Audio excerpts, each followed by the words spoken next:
Want to stop people from liking or commenting on your Facebook profile picture?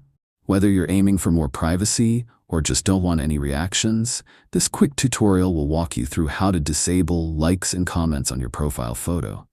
Stick around till the end so you don't miss any step. Start by opening the Facebook app on your phone. Next, head to the top and tap on your profile picture to go to your profile. Now, tap again on the profile picture itself. A few options will pop up. Go ahead and tap on See Profile Picture to open it fully. Look at the top right corner and tap the three dots icon to open more options. Here, tap on Edit Privacy.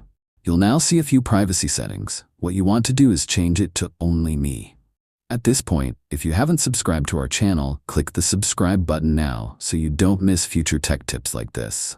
Once you've set it to Only Me, tap Done at the top. Now go back and check your profile picture. Likes and comments will be disabled because no one else can see the post. It's now completely private. Thanks for watching. Drop a comment below if you have any questions, and let me know what topics you'd like me to cover next. Hit the like button and subscribe for more quick tutorials like this.